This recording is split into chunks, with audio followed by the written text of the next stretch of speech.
Heyo everybody, Haku here, and buckle in for a little bit of a long one. So the next section that we're going on to is 7 chapters long. I forget what the name of the section we're going into is, because I haven't started reading it yet. But I'm going to do the last 2 parts of Rift, so 9 and 10. Then I'm going to do the Q&A special. It's only like 15 questions, so I don't think that's going to be too super long. And then I'm going to try to do the first 2 chapters of the next section, so that then next week we can just do 5 chapters of the next section, and that'll be how I split that apart. We'll see. Maybe 5 chapters is too long. I don't want to like break it into too big of chunks where I don't have time to really internalize and think about and kind of get the content that I'm reading down and understand it and discuss it. So I don't want to break it into too big of chunks, but I also don't want to like take forever to read Kubera. I want to take my time with it, enjoy the journey, because then once we're caught up, we're kind of in a rough position. So I want to take my time with it, but at the same time, I don't want to go too slow. So I have to find that balance. And I think I want to do 4 plus the Q&A this week and 5 next week and see how that goes. I'd like to do a little bit more. Also, this is on Tuesday.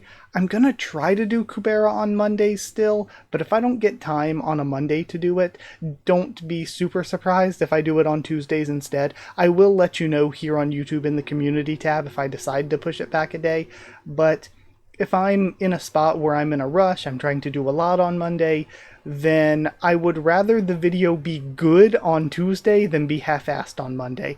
I would rather, like, make a better video. So that's why I wanted to do this way. But yeah, that means that we're going to read 2 chapters, do the afterwards for them, then we're going to do the Q&A, then 2 more chapters, and the afterwards for them. But also, I want to talk a bit in the beginning here, because finally, a while ago, like a long while ago, one of you left in the comments, hey, there's a generator to find out your attributes in Kubera. And so I needed my birth time of day, and I didn't know what that was. And it's been forever. I've been thinking, I was like, oh yeah, I need to ask my mom or something. So finally today I remembered. I was like, I'm gonna text my mom, just randomly her son text her asking her what his time of birth was. I was like, I'm just gonna finally text her and ask her. I need to try to figure this out. So I texted her today, got my time of date, put it in the calculator to find my attribute, and I actually want to bring it up on screen, so give me 1 second. So there is the table here, and down here there's a link to, hold on, let me put my cursor on screen. There's a link to it that you can find here, what somebody linked me in the comments. So there's that. So according to the calculator, I am Chandra Agni. So I have a double Agni attribute, so I'm Chandra Agni. But if, like, I was born in January, so if we just are superimposing my actual birth date onto Kubera, even though their calendar is different, that would make me Kali Agni. So either way, and then I guess, like, sure, I don't really work the same. I was like, I kind of wish there was a, like, system to do the same thing, but for Shura. So that, like, because it's like, as much as Shura and halves are treated horribly in the world of Kubera, I just personally think that Shura and halves are, like, way cooler than magicians. But if I were a Shura or a half or whatever, then I guess I would be, luckily I have ones that aren't blank. I would be Ashura and Vritra. Or, again, if we're not using the calculator but just superimposing it, I would be Taraka, Vritra. So again, that would be mine. Let me know all in the comments. It'd be super cool if you all know yours, what yours would be. Again, either by just superimposing your birth date over the table of attributes, or by using the attribute calendar, or calculator.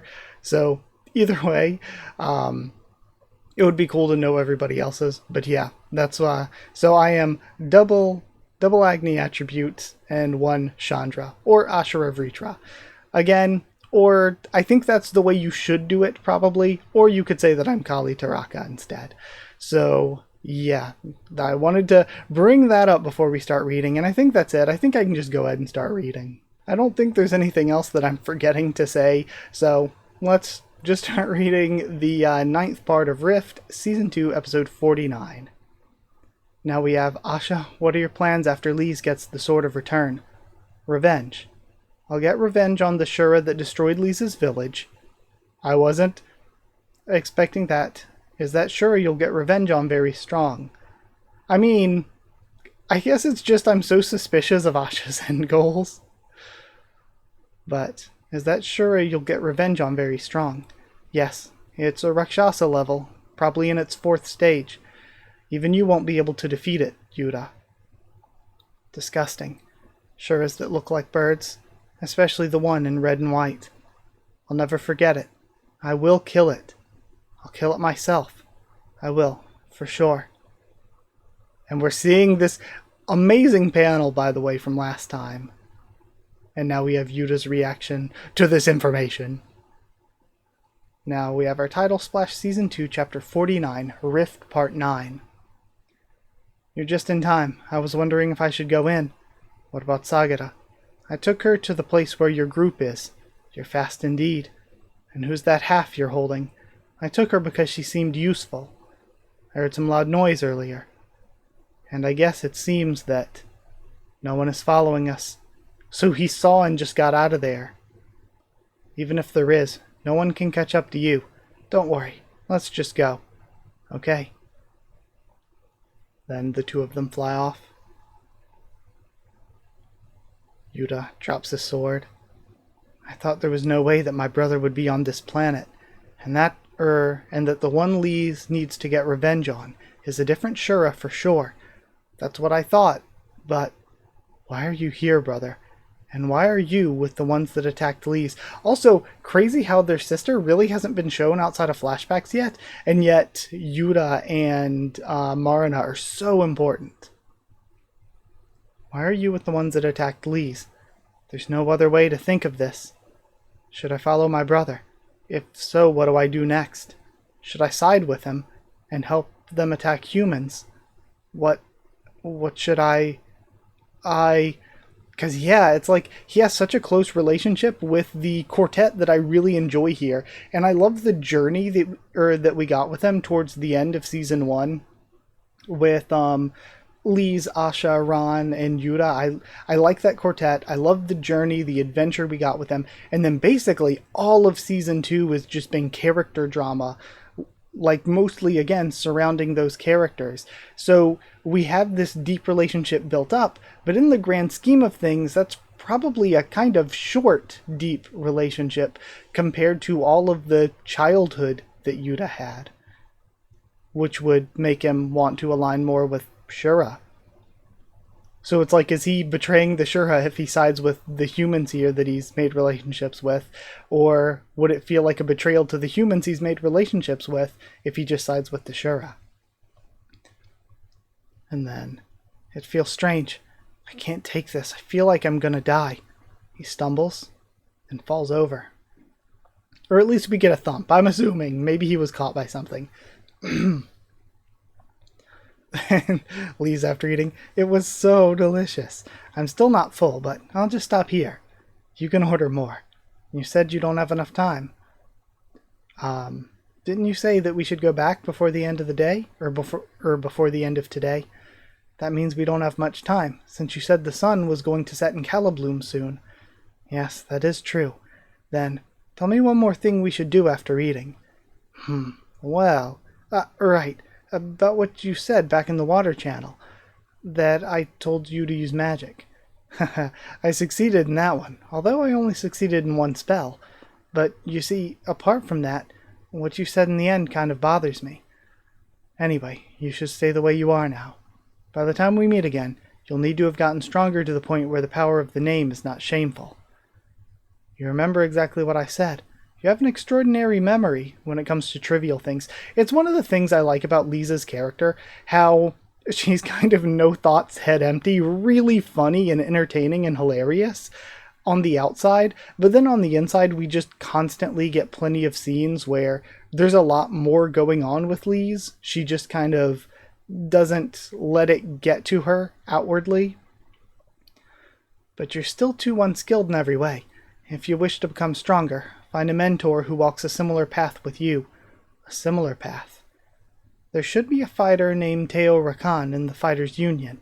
She has very little ability in magic, but when it comes to transcendental skills, she's the best amongst all humans on this planet. She's similar to you in many ways, so she'll be a good mentor for you.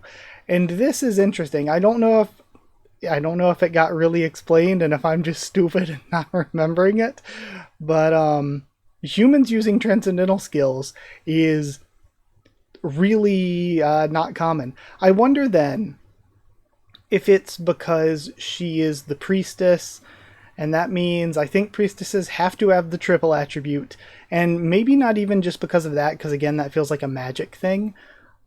Maybe it's because of the items she uses, just like with Lee's, not only having the power of the name is like a transcendental skill kind of thing, since I kind of feel like I was saying last time, maybe as she grows and gets stronger, she's just going to become more God Kubera-ish, and actual God Kubera's powers and ability and life force and existence maybe even is going to fade. If that's the case, then it's the power of the name, but also the fact that she's using the Golden Knight, that she's using the bracelet, lets her use the transcendental skills. So again, maybe humans who can use transcendental skills are ones that, like, of course halves can, but like halves, quarters, regular humans, I kind of consider them like three sort of different things because they act differently within the series. So of course halves can use transcendental skills, but regular humans using transcendental skills, maybe it has to do with using a god level item. Wow, thank you. Well, valuable information. Her name is Teo Rakan, right? I'll remember that no matter what. Oh my, you don't always seem to be nice, but you're nice in some ways. So, what shall we do now? Mister, you said you can go anywhere, right? Oh, and we're seeing a Terra, I'm assuming, from the colors? Wow, it's good to see this place in a while. Why did you ask to come here? Because it's the closest city to my hometown. And remember, when we first met, this is the place where you took me to. After that, you turned into a kid, though. You mean like this? And he transforms again. Right, you look exactly the same as before. You really have no doubt at all. What's that supposed to mean? You asked me to not ask any more questions, and now you want me to be suspicious of you? Make up your mind, please. If you're so trustful, because you take after him, she looks over. The choice you'll make is so obvious. And we see again another glimpse of what I'm assuming is future Lee's. But I don't see how it will end, and that makes me nervous. And maybe that's him using insight to see into the future, but he can't see that far. Perhaps I will forever. She puts her hand on his head. Since you do this to me often, I thought you'd like it too. Cheer up, mister. I didn't start this to win from the beginning, so I will not regret it. Now we have the sun setting. The people at the fourth test center told us he went this way, but it looks like he went out of the temple. Yuta, that kid. What in the world's he up to? I thought he went to find Lee's, but the guys at the test center said he was fighting with some half. That's probably what they would think, but it's probably not a half that Yuta was fighting, says Claude. If it were a half, it couldn't have been a match for Yuta, don't you think? Oh, well, unless it was Mr. Cossack, no ordinary half can... What are you saying? You knew about Yuta all along? Oh, isn't that Yuta over there? And he immediately changed the subject. What happened? Was he taken down by the enemy? Well, he doesn't look injured. Let me have a look. He has a fever. What? A fever? No way. I don't think he can ever get sick, though. And then he's still dealing with something. Maybe it has... Like, I don't think it's just a mental thing with, like, the red... Let me go back up to it. Sorry for scrolling too fast. I don't know if it'll be a little nauseating to your screens.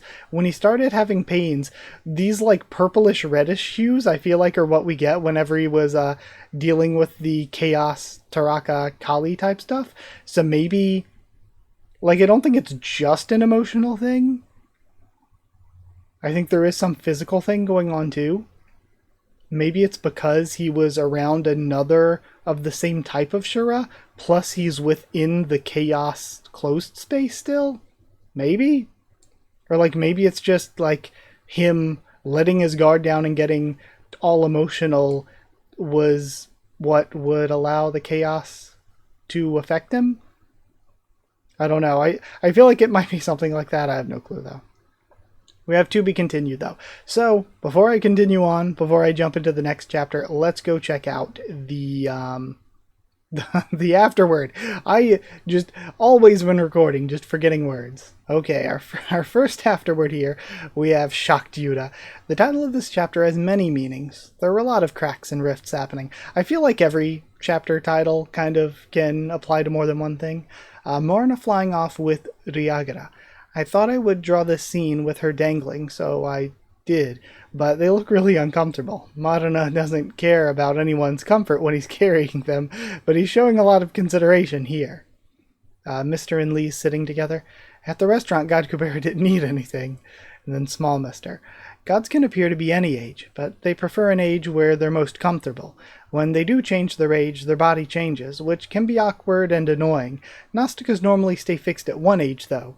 One age, though some, like Taksaka, can switch back and forth between two different ages.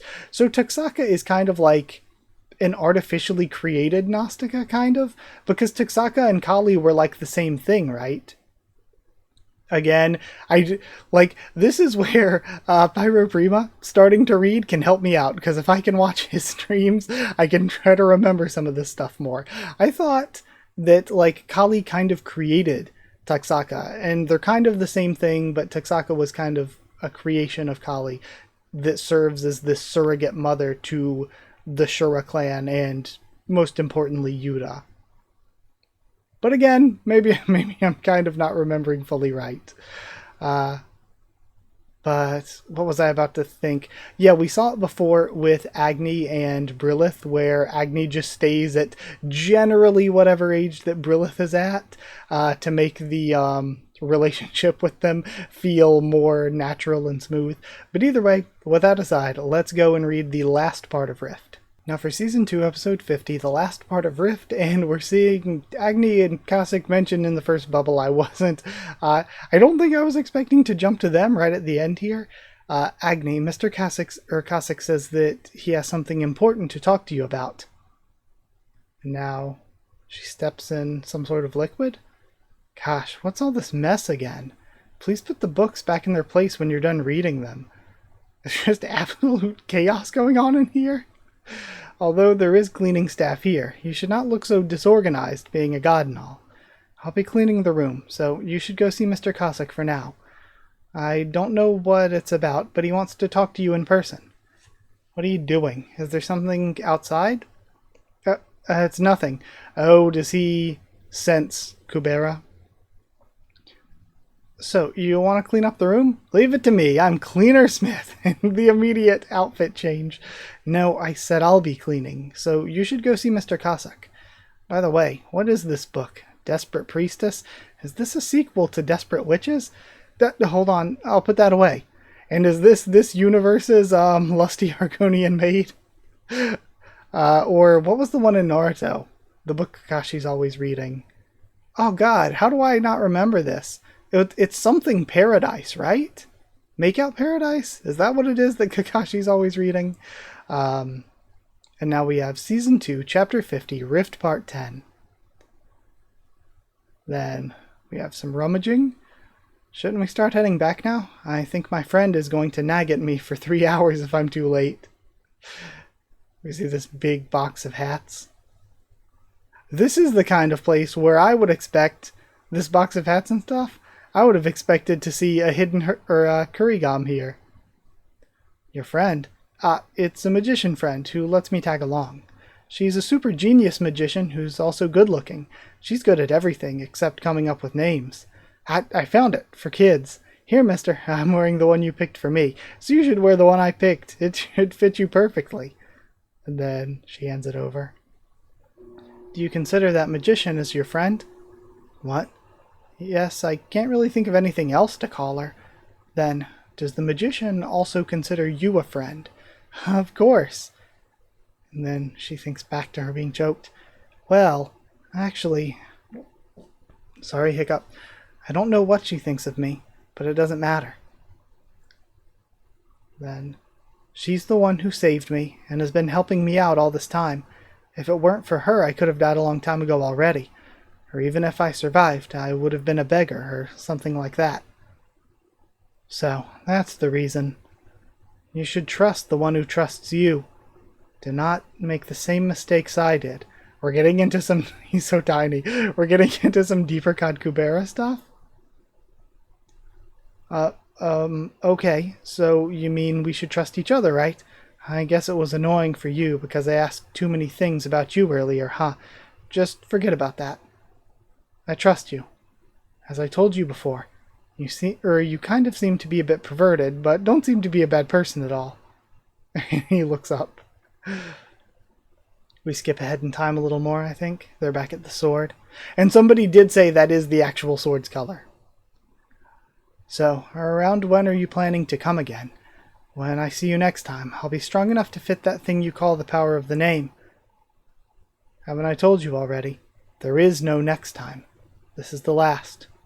Huh? What? Really? Then this is it? It may not be the last. However, you will no longer look at me with that look. You'd better forget about me. Again, if he is related to all this, like, bad stuff that's going on, or maybe if there's something bad going on with the power of the name, maybe she'll, the next time she sees him, if she does again, she'll want to kill him and think that he's awful. Maybe. Trust those who are by your side from here on out. Trust them, hold on to them, keep them by your side.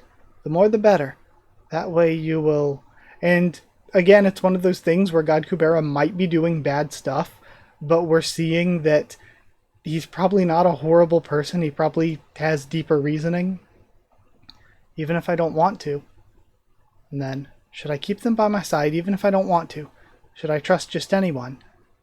No, never mind. Just do as you please.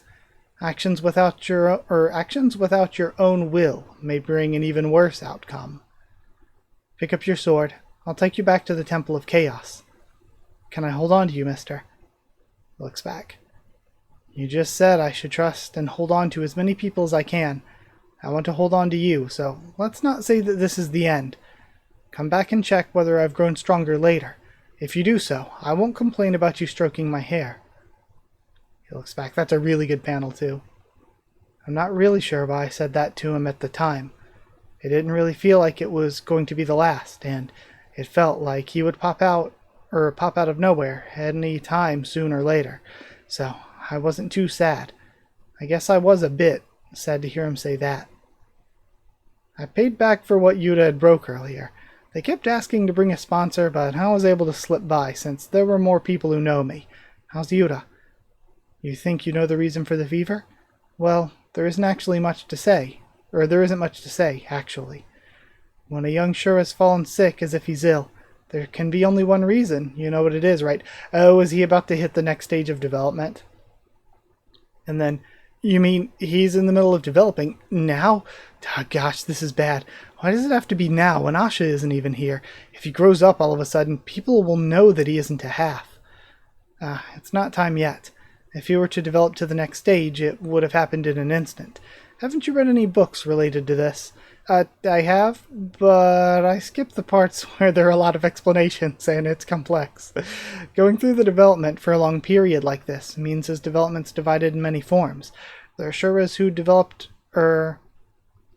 developed form for their next stage is not set as one type. Okay.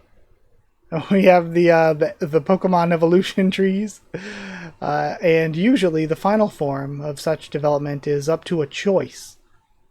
I think I know what that choice would be. We have Asha. Asha, where have you been? Ouch, Asha, my ear, let go of my ear. And then, swoosh and thumb, she just throws poor Lise.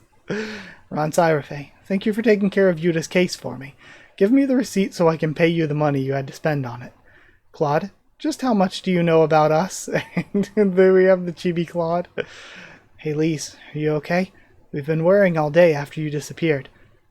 Ah, whatever. I don't even know what I did wrong. I managed to come back when I could have died, and all she did was just grab my ears as soon as she saw me.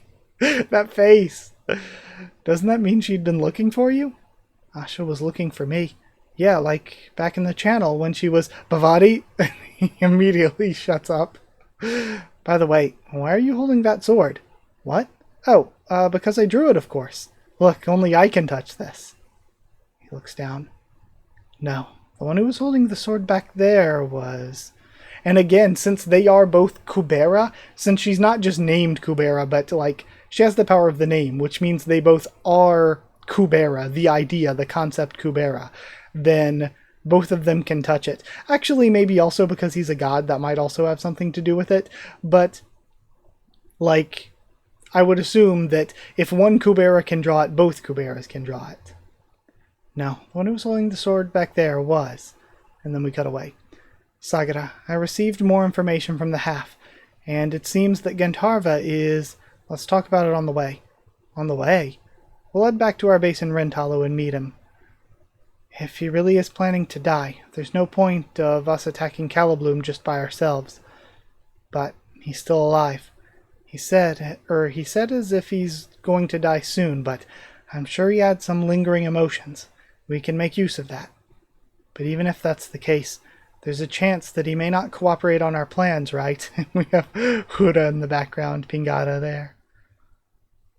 In any case, it would mean that he's abandoning Ananta again. Then, I'll rip him apart with my own hands. Chapter 19, Rift End. Next chapter, Grudge. To be continued. Okay, so that's the end of Rift. Rift was very good. I think this is up there in terms of my favorite chapters or arcs, whatever you want to call them. I guess I'll call them chapters, but I have a difficulty not calling episodes chapters. I would say there was a discussion recently about like when you got hooked on Kubera. For me, it was really early on. For me, really early on, I was like, I really love this. I love the style of Kubera. I think once we got on their journey, it was really cemented in me. But even before that, I think I was hooked and would have definitely just absolutely been like, I'm going to continue reading this to completion and not end, like not drop it.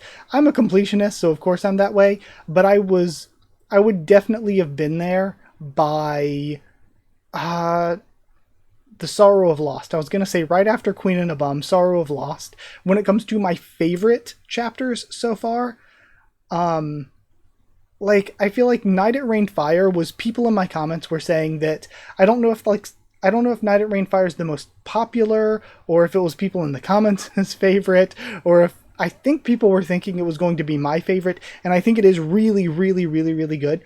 But I actually think I prefer Lies for You over the Night It Rained Fire. Lies for You is so good. I love the journey. I love the character work with the 4 characters that are kind of part of the main quartet there. I really like all 4 of them. Everything that goes on with them. And I actually feel like I like Lies for You even more than the Night It Rained Fire. But right now, I don't know if it's like recency bias, but if you were to ask me my favorite arcs so far, I really like Caution and Reflection. And that might be because they were like really, really, really recent, so I have some recency bias. But like when the thought of favorite arc or favorite chapter so far came into my head, the first things that I thought of were Caution and Reflection. I think that those 2 were like really, really good. But like the stuff that we've just got with the sword test and how that devolved into chaos, all of that kind of stuff has been very, very good. But either way, before I continue on, let's go check out this chapter's afterword. The afterword for this one is weird. It's mostly not translated, so sorry, this is what you get. We have Cleanersmith and Brilith is the only translated part. The Priestess and the Cleanersmith, unknown age, no job, haven't appeared in a long time. I originally put them in Calibloom chapters here and there, but it all seemed meaningless, so I worried about it and took them all out. As you can see in the Season 2 prologue, they'll appear properly, so don't worry too much. And then we have Desperate Priestess is not a sequel to Desperate Witches, mentioned in Season 2, Episode 2. It's an unauthorized novel, an illegal parody of the witch novel. How can anyone dare to write satire about a priest or a priestess? When Cleaner Smith was helping out a secondhand bookstore, he found it and brought it here. Yes, priests should never see it. Okay, that's funny. So yeah, with that all aside, let's go check out the Q&A special. Okay, so I'm going to just bring it up here. I don't know how well you'll be able to see it all. It'll probably be a little bit small, but I'm just going to read through it kind of quickly. We got 15 questions from the Kurigam Q&A here. Why are you called Kurigam? I adopted the pen name because I like curry and look like a bear. I was once a strong bear, but now have so little energy that I'm unable to open a soda can. And the image is an angry curry bear swiping at something. Then, why do you never show your face? It's obvious from the photo above. Jeez. So yeah, I'm assuming just saying that they look like a bear. And also, it's, I guess, maybe somewhat a little self-inserty with Kurigam always saying that Lee's, or she doesn't think Lee's looks as good, and that's why she makes Lee's look better. And also Lee's always, at least in these early bits, her future outfit's different, but her current outfit is Curry Lee's. Then we have, I heard that Kubera was originally a novel, where can I read it? And then, Kubera wasn't originally planned as a novel, but I changed my mind and made it a webtoon. The novel exists only in my head. There's a prequel in novel form, but it doesn't include any of the webtoon's plot. And then we have question 4. According to the blog profiles, Lee's wears a D-cup bra while Brillith is only a B-cup. Looking at the webtoon, there doesn't really seem to be that much of a difference. Is it some sort of conspiracy? I generally draw Lee's chest to look smaller than it actually is to decrease the burden on your eyes. The Kuberas are so heavy that they will affect the reader. She has to be buffed and nerfed at the same time when drawn. So what we're seeing is just the filtered Lees. We are not seeing the biblically accurate, the primordial Lees. But it also has a lot to do with the outfits. And then image of Lee's in Brillith's blue priest dress. And then, geez, I wonder what that looks like. Question 5. There are so many posts on your blog about the universe of Kubera. Do I have to read them all?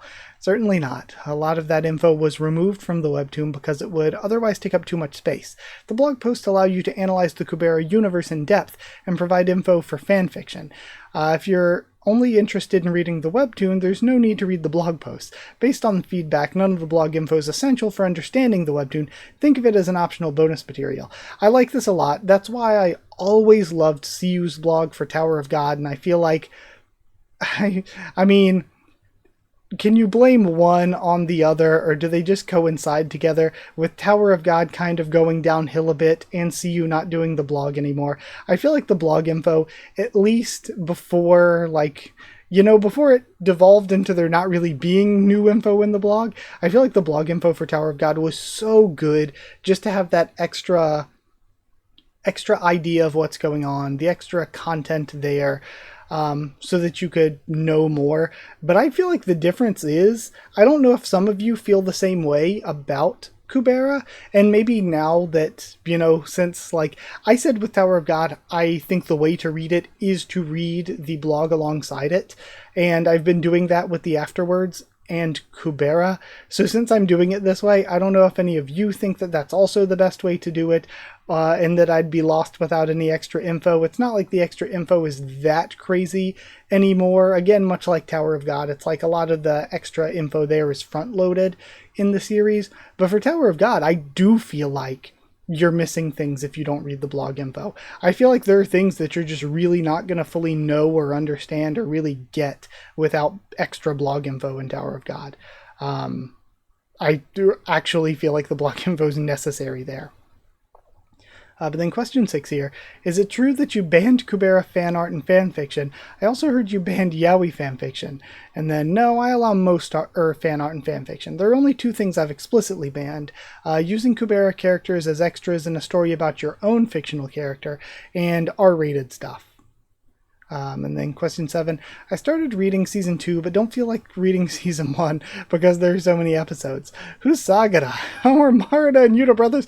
I hate people like this. I'm sorry. These people who are like, oh yeah, I just started One Piece and looked at the wiki to fill in any information I didn't know. Read the journey is the series. Why, like, why do you not want to like actually read the series and get the journey? Like, I just don't get it. I don't get people who are like, I just want the end, not the actual, you know, the actual joy of the journey. I don't get it. How are Marna and Yuta brothers? What's an Ananta? Who's the blonde guy? Aren't school holidays coming up? Why not take a day to read all of Kubera? Season 1's a lot of fun to read, probably. And then could you summarize the characters with their names? I'd like to connect the names with their faces at least, and then a bunch of images of characters. I feel like I don't need this. I feel like I know generally most of the characters' names, except ones where we've only seen a face and haven't had their name revealed yet. And even then, I know at least one, I think, because there was one character we saw in Season 1 that I know is Yama, but I don't think we were explicitly told that. And then, aren't you drawing the daily life of Kubera anymore? As I said back in the Season 1 epilogue, Kubera will no longer be uploaded as a Webtoon extra, long paragraphs explaining why. I decided to include Kubera in the appendix of the printed Kubera volumes. Kubera will only have 2 more parts. The first will appear in Volume 5 and the second in Volume 7. I'll upload Kubera to my blog once all the books are published. And then for question 10, Kurigam lists the rankings of the 4th character popularity poll. Okay, so we're seeing what other people think popularity wise. I don't know if I've already seen this or not. But 20th is Lorraine, who was one of my favorites when I made my list.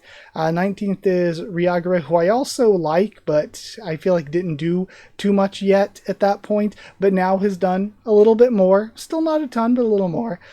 We had Hura, who I really like. Kali and Taraka there, who I really, really like Taraka, and Taraka basically kind of is Kali, but not also at the same time. Rao Lee is making it to 15th off the hype alone. We have Airi, Yui, and then Sagara, Shes. Shes is really high up, but I do really, really like Shes. Cossack was my favorite and is only 11th, not even cracking top 10.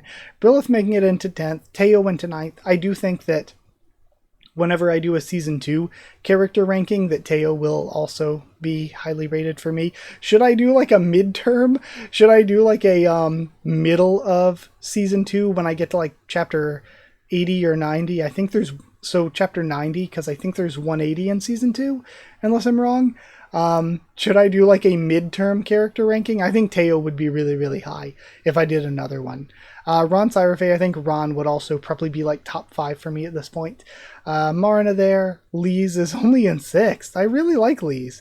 Agnes in 5th. Kentarva's 4th. Again, I like all the characters, so it's not saying too much. Asha's in 3rd. God Kubera. Nutty. I love God Kubera, but he is hit 2nd? That's crazy. I would not expect him to be that high up. And then Yuta is 1st, which is understandable. Yuta's a great character. Like, I can't disagree with any of these, just because all of the characters in Kubera are so great that it's only a matter of opinion. But I think right now, if I were to make a top 5 right now, right this moment, off the top of my head, I think that Ron and Teo would be up there, Lee's would be there, and would Cossack... I think Cossack and Lorraine might still be up there, and it hurts, because then I'm leaving out Agni and Gandharva, I'm leaving out Asha, I'm leaving... Oh wait, I can't leave out Yuta. I don't think I can leave out Yuta. Teo Rakan, Lee's, Yuta, and then we haven't seen Cossack really very much at all in Season 2, even though he was my favorite. So I think I might have to drop him and Lorraine because of the same thing with Lorraine. Yeah, I might have to say Asha here. So Teo and our quartet, I think, might be my top 5 right now. And then question 11, is the Sword of Return completely black? First, it's not the rare sword, but the Sword of Re. Sword of Return is localized by Line Webtoons. Lots of you seem to have this wrong. Note that rare and re are written similarly in Korean. The color is black, for now, but it may not stay that way if you look very closely through Season 1. Okay, so there's probably a glimpse of future Kubera with the sword being a different color. I think I even remember her using just a regular looking colored sword, or maybe like goldish handle with a regular colored blade, I don't know. thing, or maybe I'm completely off. Question 12. I don't understand the illustration that appeared in Season 2, Chapter 50, when Claude was talking about a choice. Does it mean Yuta could change sex? And then the illustration had nothing to do with the actual characters of Kubera. It was only an example to show that the Shura in the middle could develop into either the form on the left or the form on the right. I think maybe it's a choice of like, do you prioritize like strength and a more bulky build, or speed and a more like athletic build, like maybe that type of thing? Perhaps I didn't make it clear enough, because some readers took the silhouettes to be Yuta's developed forms. Look closely, people. Yuta doesn't have those ears. And then maybe these arrows will make things clear. Yuta's developed form has been hinted all the way from Season 1. It's also easy to find in the preview for Season 2. And no, I don't want to look back at the preview now because I'll be spoiled on what he looks like. And no, there won't be a sex change. Yuta's 100% male. He's like a little kid now, but after he develops, he'll be very... Rest of the answer has been censored. But yeah, I'm assuming it's like you get a choice into like what sort of body type generally you want to prioritize, I think. Like if you want to develop to look kind of this way or kind of this other way. Then I've seen hidden Kurigams in Season 2 as well. Will you be holding a Finding Kurigam event like you did in Season 1? I will be, not now but later. I must have made it too easy in Season 1 because many of you found them all. I'm making it a little more difficult for Season 2. Most of the Kurigams I've hidden still remain undiscovered. They haven't been mentioned in the comments, at least. Image of an easy Kurigam that many people have mentioned in the comments.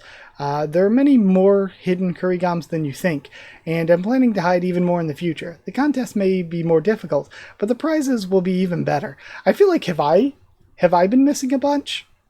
Because I feel like, I don't know. I feel like I would have noticed. I kind of sit here and look at the panels a bit. But then again, there were ones I wasn't noticing in Season 1.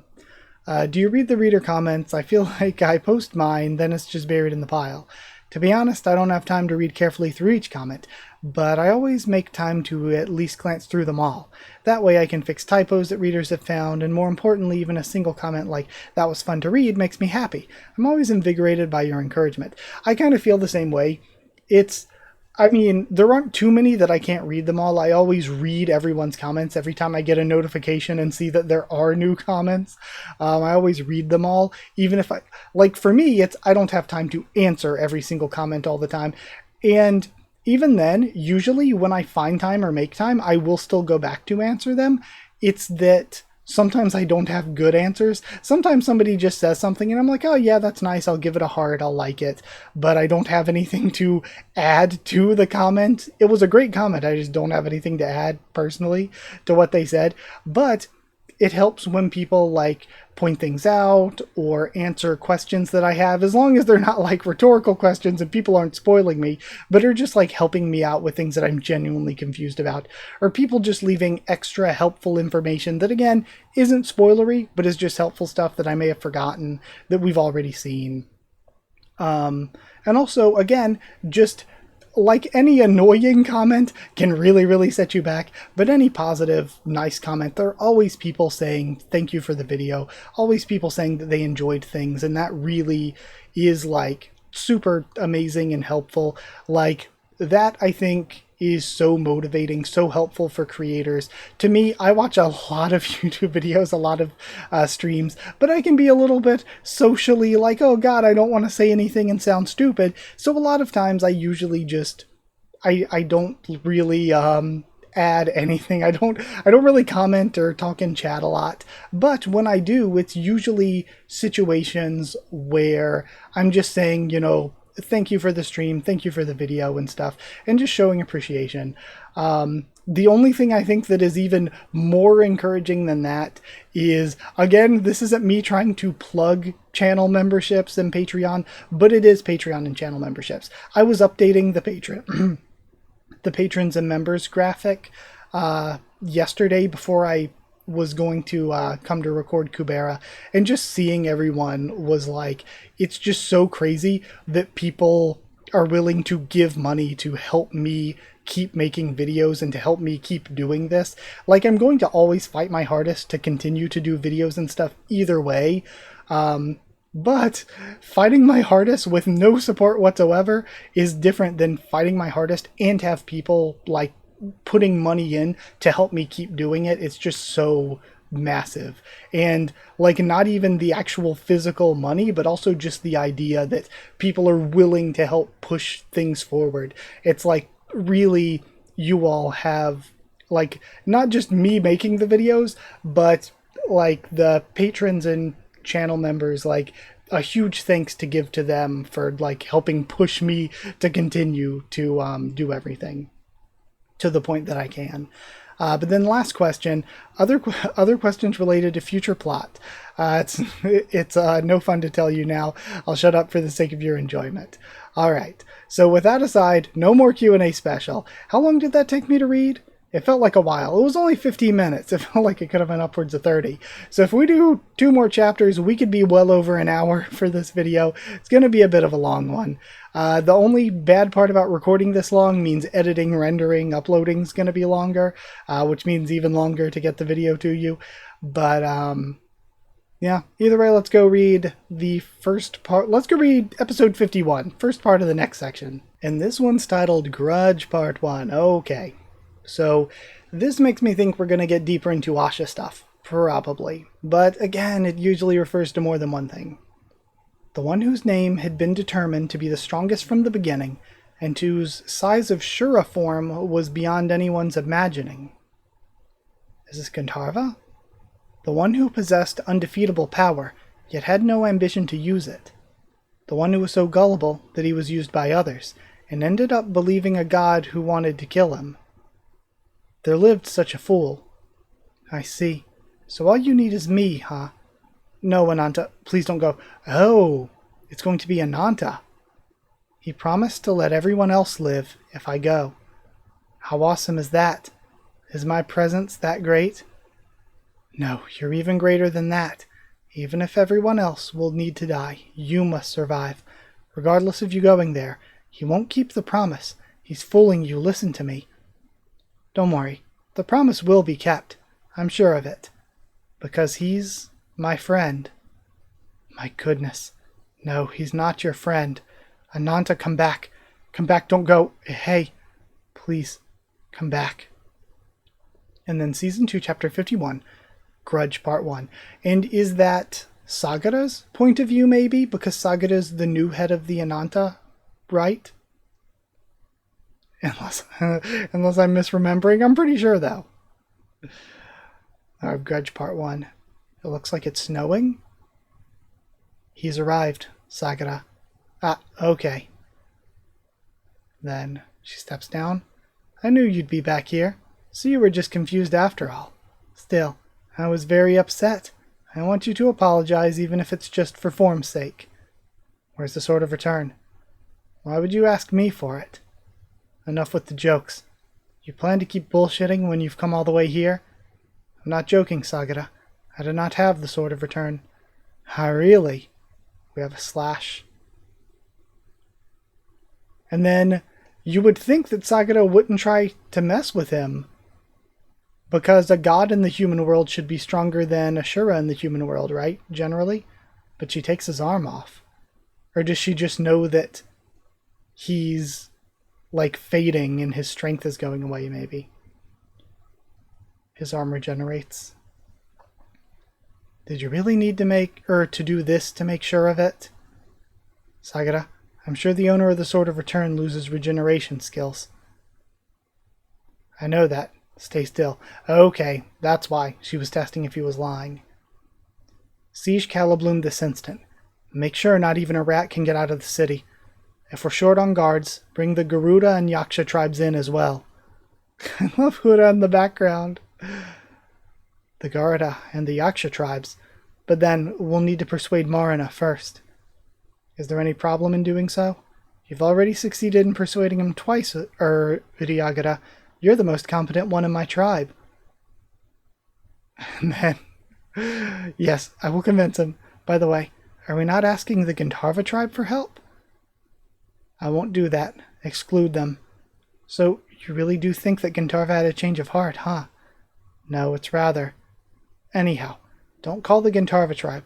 We're going by ourselves. Now we have the sun rising. I'm sure that Sagara came here herself because I stalled too long. I can't stall any more time here. I must take the priestess out of the closed space of chaos by any means. Gosh, what do I do about this? I missed the important moment because I left the temple even before the test was over. How could the Sword of Return be drawn while the priestess was away? Of course, it's also my fault that I followed you without even thinking, so I won't blame you too much. By the way, who in the world drew the sword? We see Lee's Hyas, pure blood, born on the 34th day of the 10th month in era N0. Birthday attribute Kubera, Kubera, Kubera.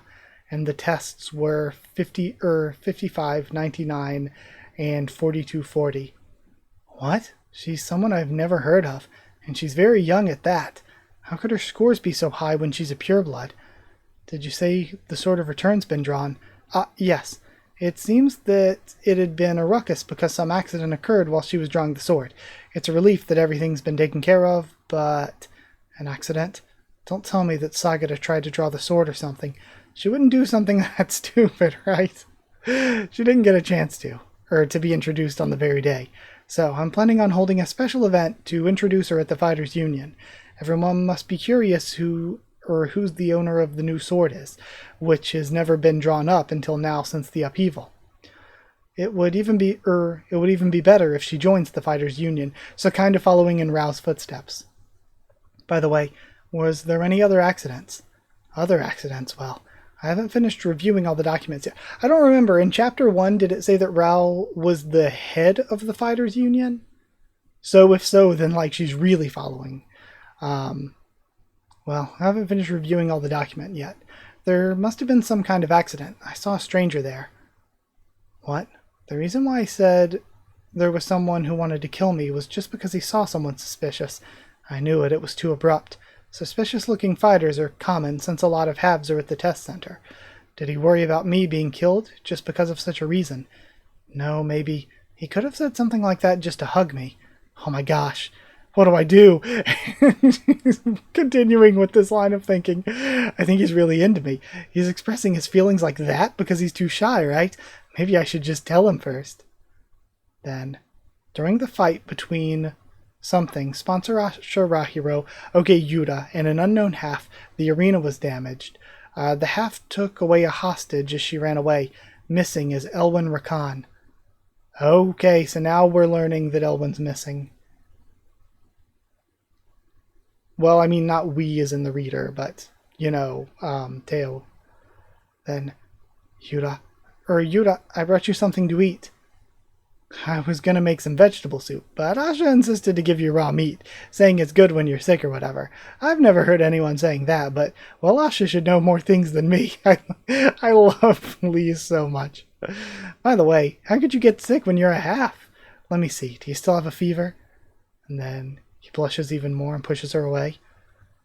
She falls over. What? Yuta, what's wrong? Then... To be continued. Okay, we get cliffhung there. Let's go. Check out the afterward, though. The afterward this time around does have some not translated parts, but we see Ananta's back from Sagara's memory. Okay, so confirmed it was Sagara's memory. This chapter is about Sagara. There are other concurrent events as well. It might be said this chapter is all about her, but that's not exactly the case. There haven't been many chapters before this one that were exclusively about one character. And then we see Cloche, Clofe, Hura, Riagara, and Pingara. Ananta's Shura's group scene picture puzzle. Pingara. Okay. And then Teo blushing. Teo Rakan, priestess, guild union president, quarter age 49. She doesn't act her age and seems like a novice in romance. She only shows her funny expressions to you guys. She appears cool in front of Gandharva. Then today's afterwards over. I know you're going to ask me why I'm not talking about the last scene, so I'm not going to. Alright, very cute. Not much more to say, I feel like, that I didn't say while I was reading, so I'm not going to waste time. Try to keep this not too long over an hour, and go read the last chapter. And now moving on to Grudge Part 2, we see what we saw at the end of last time. Why does he not answer me and look away instead? Did he lose his notepad? She looks around. I love the single color chibis that we get. I love those. I found it. A notepad. I think this belongs to the inn. It should be okay to use it, right? Tell me if you don't like the raw meat, or if you're not so hungry, or if you want me to leave you alone. I've got to know the reason so I can help you, right?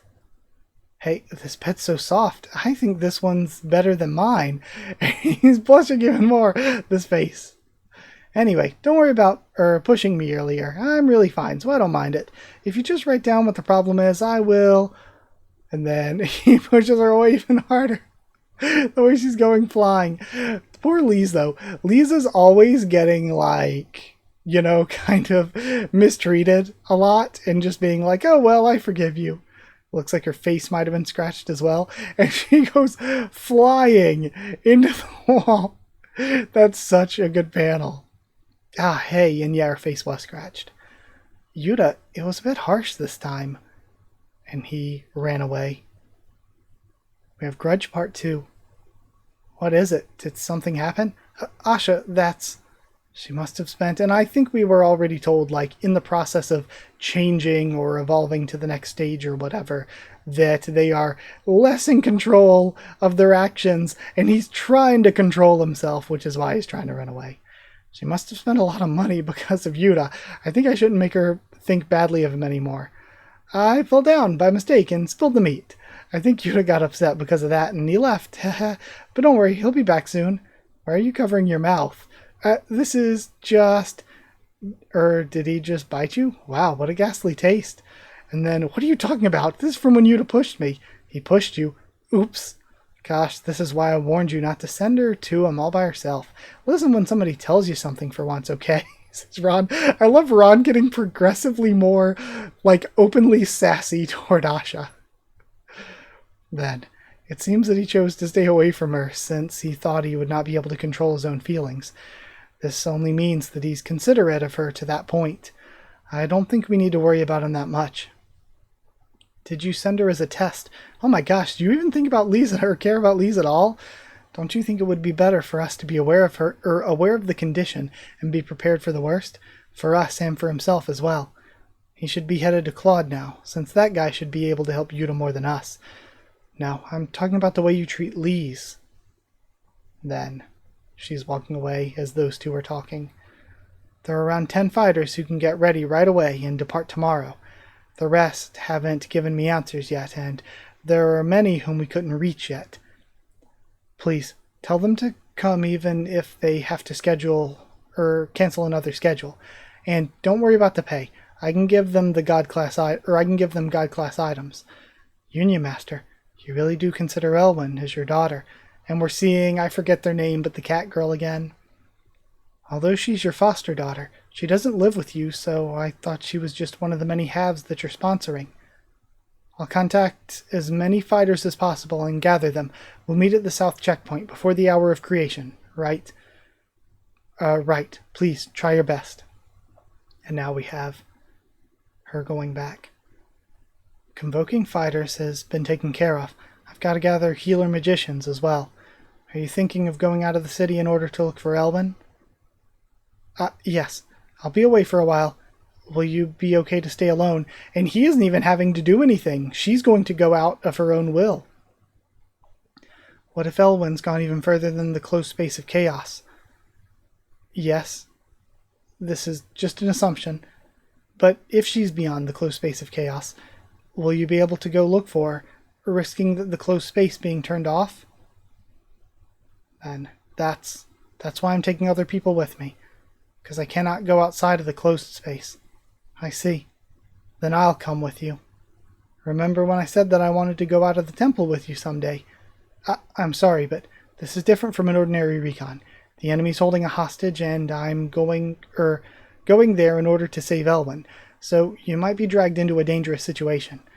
I want to go with you because it's dangerous. Please, let me repay your kindness you've shown to me. What about Iriagata? She went to speak to Marna. I see. Let's discuss this with just us for now. Assuming that Gentarva would not be of any help at all, and we see their meeting. For now, you mean you also have in mind that Gentarva would step in later? Right. Seeing that he's been stalling some time, I'm sure he's hesitating to kill the priestess for some reason, and it's understandable considering his present personality. But then, Will he be able to stand on the human side after giving up on Shagantala? Of course not. He'll try to break the close space of chaos by any means. It's just that we don't know when and how he'll do that. Still, we can't sit and wait forever doing nothing. I freaking love Huda's design. Huda's so cute. Yes, from what I have seen at the Temple of Chaos, we don't have any more time to waste. Whatever Gantarva's planning, we must find a way to break the closed space by ourselves. Allow me to ask you one thing before all that, Sagara. I'm not convinced with what you went through at the Temple of Chaos. Are you sure that you weren't just seeing things? You have aged quite a lot now, so Huda, how dare you? What? Frankly speaking, it doesn't make any sense, does it? If Sagara is right, cooperating with him and going along with this plan is very dangerous. No. How can we trust our ally and fight with him when his mind is so changeable? Especially Shuddhas under Upani class must risk their lives when they fight against multiple number of humans. In this kind of situation, it's as if we're trading on thin ice. There's no need to doubt him. What I went through at the Temple of Chaos is true, but it's also true that he's still on my side. Does that even make sense? It doesn't sound like it makes sense, right? That's why I laughed too after talking to him. It was pretty surprising and absurd. On the other hand, I felt pity for that bitch. Alright. Now we're cutting to Lise, Asha, Ran, and Yuta. I try so hard to get along with them, but why? Why does it feel like I'm always left out? It's strange. I do have companions, I'm assuming, yet it feels like I'm here all alone. No, if I keep feeling down, they may try to keep more distance from me. Cheer up, girl. This doesn't even hurt at all. She takes off the bandage. When Yuta comes back, I'll smile at him and say that it didn't even tickle. A small scratch like this will heal even without a recovery spell. And then blood is still dripping. Wow, so it's still even bleeding on top of all that. The bleeding hasn't stopped? Right, because she loses her ability to recover because of the sword. I didn't even put that together at first. I was thinking it might have been because his attack is just that strong now that he's in the process of potentially evolving. But no. No, it's that she loses her ability to recover. She's going to need a specialized healer just to be around at all times. Okay. Well, very good chapter. Lots of good character stuff with multiple different characters. Sorry, I started coughing. But, yeah, really good chapter. Really good, episodes. End to the last chapter, start of this chapter. I like doing the Q&A. It was fun. I really am still curious, if you forgot at the beginning, what all of your attributes are. I think all of that's really fun. If any of your triple attributes, that's nuts. You got so lucky. That's crazy. I'm sure, statistically speaking, some of you have got to be right. But either way, let me read this last afterword, and then we can go ahead and end the video for this week. We have Lise getting shoved by Yuta. If Lise were a normal girl, she would have died from that shove. Kubera is finished. Thank you for reading the series to the end. It could have been like this. When Yuta throws Lise, he's actually doing it for her sake. From his point of view, there's a pink background behind Lise, but does this mean romance and fluttering flowers? You should pay attention to what Yuta's eyes were focused on in the last scene of episode 25. Hold on, we're going back. I don't know. I don't think I'll get in trouble for showing just this much. I think it's fine. Sorry for the fast scrolling. He's looking at her lips, her neck. Again, that doesn't answer anything. It wasn't like a Kubiti panel. So it's like, we still can't tell. Is it romance, lust, murderous intent? We still don't know. Okay, back to this. But then we have Ron and Asha coming in. No one cares about the smashed wall. Teo talking to Par. Text isn't translated. Okay. Okay, so Par. Wasn't there somebody else named Par too? Maybe I'm wrong. Huda joking around making Cloche angry. Huda speaks rudely to Nastica too. It's not just because Sagara is weak now, since Huda is like this in the Shura realm too. He doesn't have the sense to watch what he says in front of those who are stronger than him. If he didn't have his self resurrection skill, you would have been dead a long time ago. I love Huda. So yeah, with all of that over, thank you for watching. I don't think there's too much else for me to say at this point. So thank you for watching. Like if you like the video. Comment down there to tell me what you thought of these chapters, my thoughts on them, anything else, like I said before. Subscribe for more Kubera, much more on the channel. Follow on Twitter if you want. If you want a link to the Discord server, it's free and open for anyone. Just ask and I can give you a link. If you want to help support the channel by dropping a super thanks, that is very appreciated. But I did bring it up, I mentioned it earlier. If you want to help support the channel, you'll also get One Piece videos early. You'll also get your name at the end of every video.